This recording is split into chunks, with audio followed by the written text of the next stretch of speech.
ఈ పోల్ పెట్టాను. దీంట్లో కాంగ్రెస్ డౌన్ఫాల్ గురించి ముందు చేయాలా లేకపోతే బిగ్గెస్ట్ లైస్ బై మోడీజీ అనే వీడియో ముందు చేయాలని అడిగితే 78% సెకండ్ ఆప్షన్కే ఓటేశారు.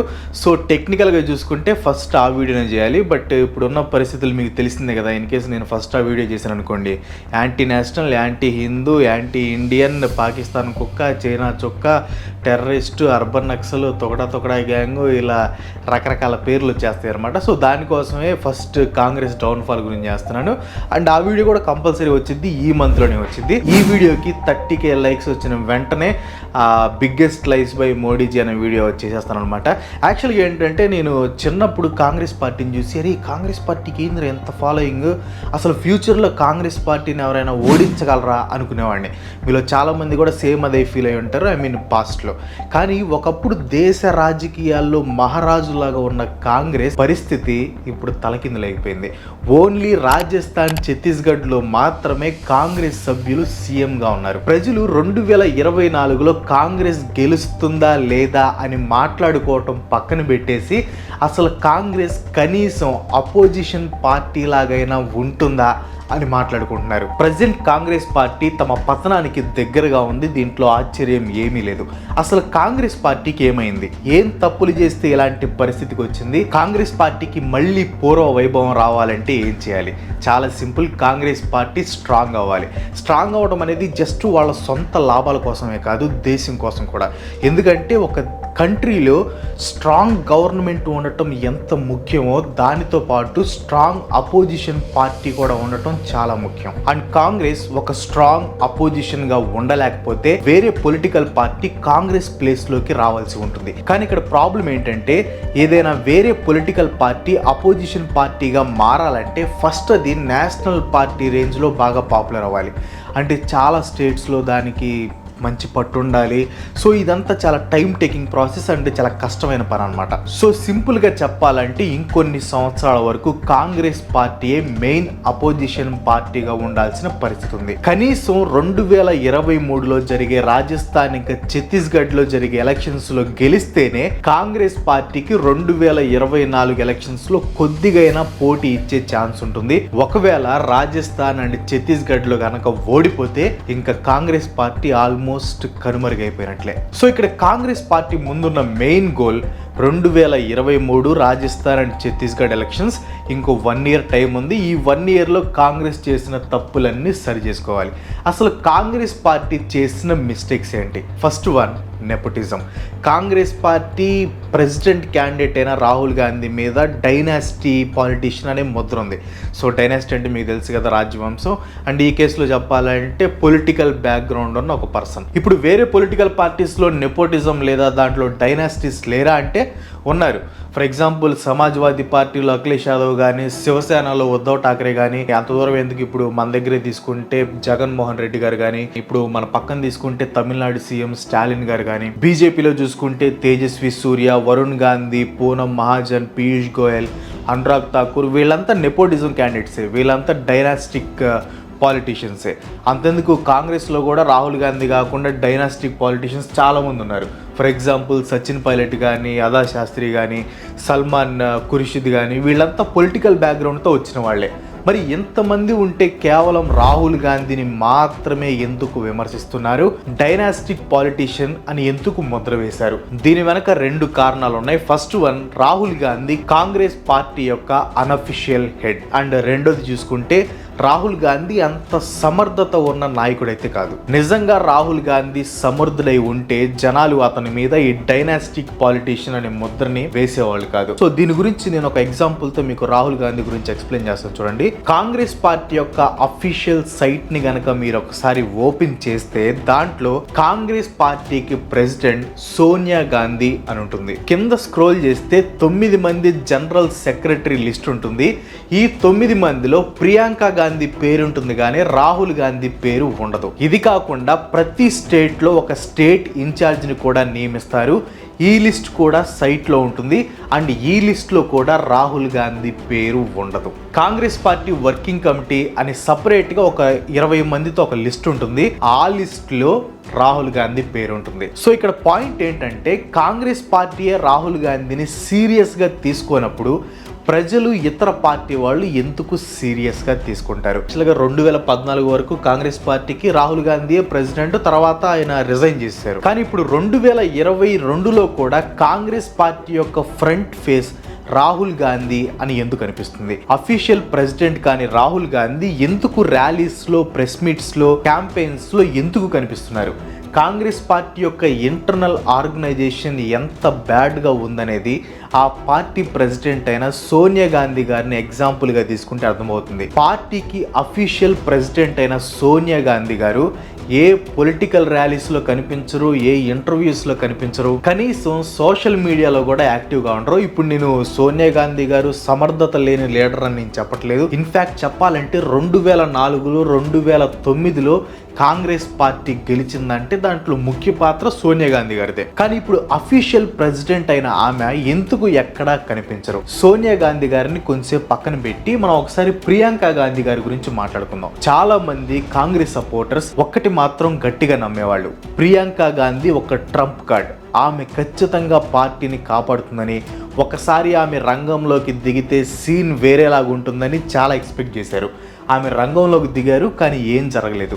కాంగ్రెస్కి ఉత్తరప్రదేశ్లో జస్ట్ 2 సీట్లు మాత్రమే వచ్చాయి. ప్రియాంక గాంధీ నుంచి ఇంత ఎక్స్పెక్ట్ చేయడానికి కారణం ఏంటో తెలుసా? ఆమె కొంచెం ఇందిరాగాంధీ లాగా ఉంటారంట. అసలు ఇలాంటి రీజన్తో ఒక పొలిటీషియన్ని పార్టీకి ఫేస్గా ఎక్స్పెక్ట్ చేయడంలోనే అర్థమవుతుంది ఆ పార్టీ ఫంక్షనింగ్ ఎలా ఉందో. గాంధీ ఫ్యామిలీ అనే నేమ్ని యూజ్ చేసుకొని ఓన్లీ ముగ్గురిని ముందు పెట్టుకొని పార్టీని రూలింగ్లోకి తీసుకురావాలి అని ట్రై చేస్తే మిగతా పార్టీ వాళ్ళు, ప్రజలు డైనాస్టిక్ పార్టీ అని ఖచ్చితంగా క్రిటిసైజ్ చేస్తారు. రెండో విషయానికి వస్తే కాంగ్రెస్ పార్టీలో మిగతా లీడర్స్ ఎక్కడ? ఇప్పుడు గాంధీ ఫ్యామిలీలో ఉన్న ముగ్గురిని పక్కన పెట్టి కాంగ్రెస్ పార్టీలో ఉన్న మంచి లీడర్స్ పేర్లు చెప్పండి, ఎవరు గుర్తురారు కూడా. కానీ కంపారిజన్లో బీజేపీని తీసుకోండి. బీజేపీలో లీడర్స్ ఎవరంటే నరేంద్ర మోడీ, అమిత్ షా, ఆదిత్యనాథ్, నితిన్ గడ్కరీ, అరుణ్ జైట్లీ, సుష్మా స్వరాజ్, సంబిత్ పాత్ర, మనోహర్ పరికర్, రాజ్నాథ్ సింగ్, స్మృతి ఇరానీ, సుబ్రహ్మణ్య స్వామి, పీయూష్ గోయల్, మనోజ్ తివారీ, అనురాగ్ ఠాకూర్, ప్రజ్ఞా ఠాకూర్, ఇలా చాలా మంది పేర్లు ఈజీగా చెప్పొచ్చు. ఇప్పుడు కాంగ్రెస్ లీడర్ పేర్లు చెప్తాను, వీళ్ళలో మీకు ఎంతమంది తెలుసో చూడండి. కాంగ్రెస్ పార్టీ యొక్క లోక్సభ లీడర్ అయిన అధిర్ రంజన్ చౌదరి, రాజ్యసభ లీడర్ మల్లికార్జున్ ఖార్గే, కాంగ్రెస్ పార్టీ యొక్క treasurer Pawan Kumar Bansal, general secretary Ajay మకిన్, వీళ్లతో పాటు అవినాష్ పాండే, జితేంద్ర సింగ్, కేసీ వేణుగోపాల్, ఇలా చాలా మంది ఉన్నారు. సో ఐఎమ్ షూర్ వీళ్ళలో మీకు ఎవరు సరిగ్గా తెలిసి ఉండరు కూడా. అంటే బీజేపీ లీడర్స్తో కంపేర్ చేసుకుంటే వీళ్ళు ఎవరు సరిగ్గా తెలిసి ఉండరు. నేను ఇక్కడ ఎవరు మంచి పొలిటీషియన్స్, ఎవరు చెడ్డవాళ్ళు అని కంపేర్ చేయట్లేదు. ఇక్కడ పాయింట్ ఏంటంటే బీజేపీ లీడర్స్లో ఎంతమంది ప్రజలకి తెలుసు, కాంగ్రెస్ లీడర్స్లో ఎంతమంది ప్రజలకు తెలుసు అనేది. పాపులర్ అయి ప్రజలకి తెలిస్తేనే కదా లీడర్స్ గురించి తెలిసేది. అఫ్ కోర్స్ కాంగ్రెస్ పార్టీ నుంచి ఫేమస్ అయిన లీడర్స్ కూడా ఉన్నారు, కానీ వీళ్ళు ఫేమస్ అయింది మంచి రీజన్స్కి కాదు. కమల్నాథ్ అండ్ పి చిదంబరం వీళ్ళు స్కామ్స్ వల్ల ఫేమస్. దిగ్విజయ్ సింగ్ ఈయన తన లవ్ అఫైర్తో ఫేమస్ అయ్యాడు. మణిశంకర్ అయ్యర్ ఈయన నరేంద్ర మోడీ గారిని తిట్టి ఇన్సల్ట్ చేసి ఫేమస్ అయ్యాడు. కపిల్ సిబ్బాల్ అండ్ సల్మాన్ ఖుర్షిద్ వీళ్ళు కాంగ్రెస్ పవర్లో ఉన్నప్పుడు మినిస్టర్స్గా ఉన్నారు. కాంగ్రెస్ పవర్ పోగానే కామ్గా లీడర్స్గా మారిపోయి లా ప్రాక్టీస్ చేసుకుంటున్నారు. సో మంచి విషయాలతో లేదా ప్రజల కోసం పోరాడి ఫేమస్ అయిన కాంగ్రెస్ లీడర్స్ ప్రజెంట్ లేరు. I mean famous Congress leaders.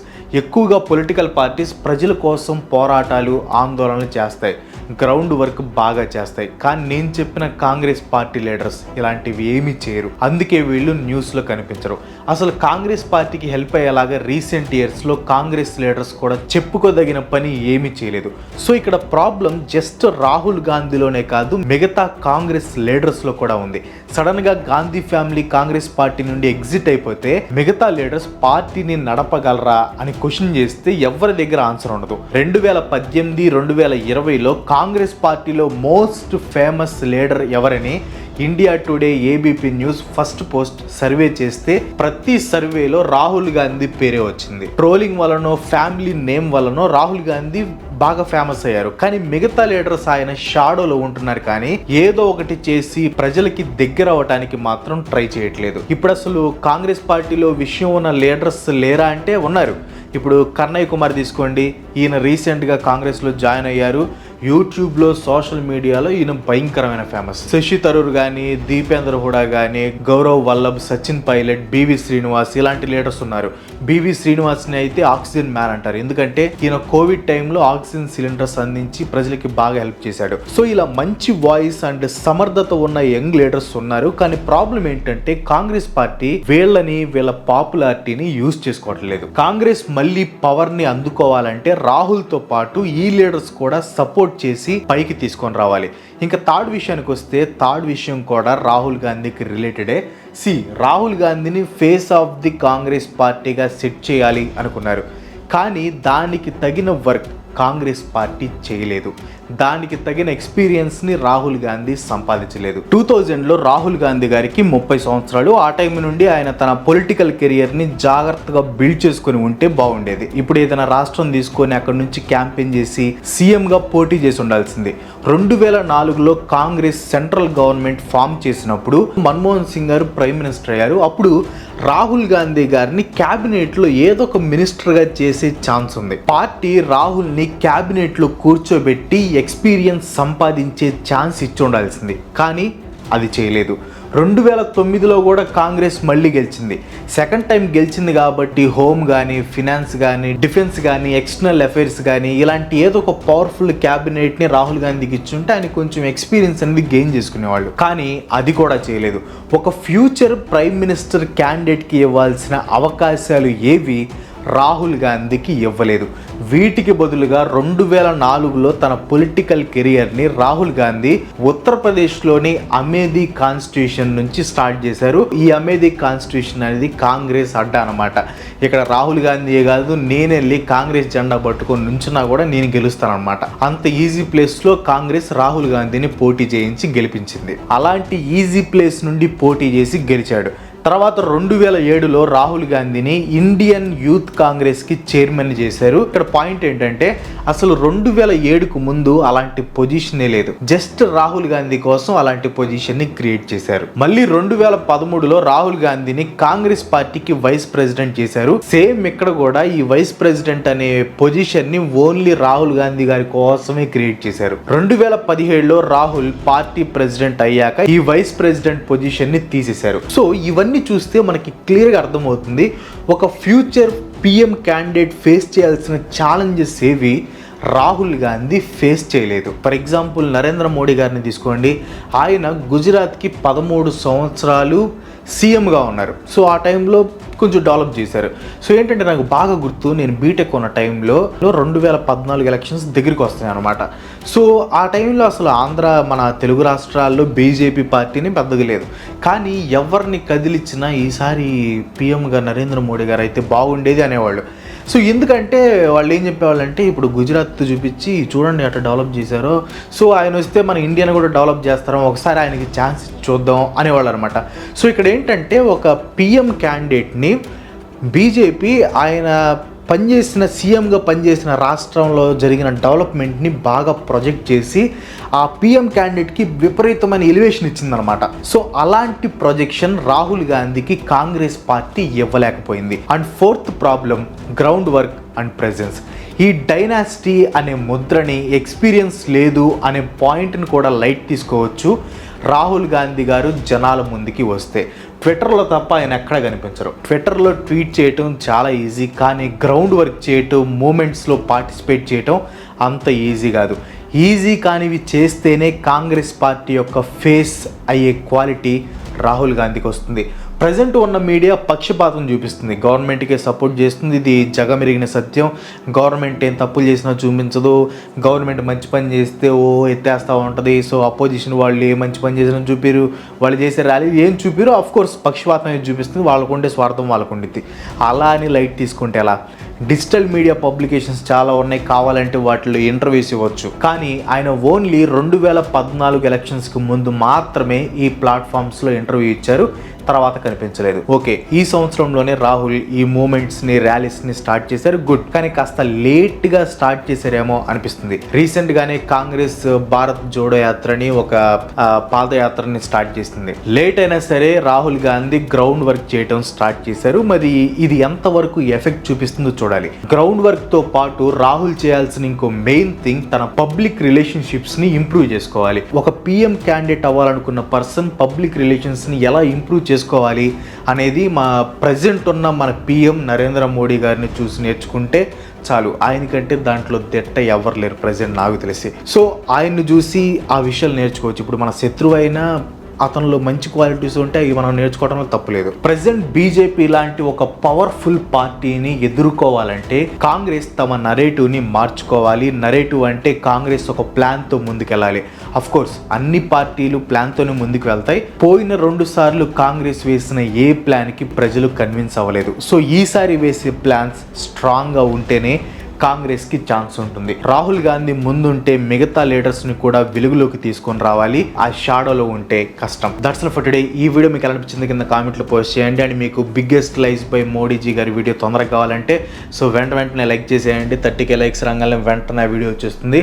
ఇంకో మంచి ఎపిసోడ్తో మళ్ళీ కలుసుకుందాం. అంతవరకు సెలవు. Bye bye.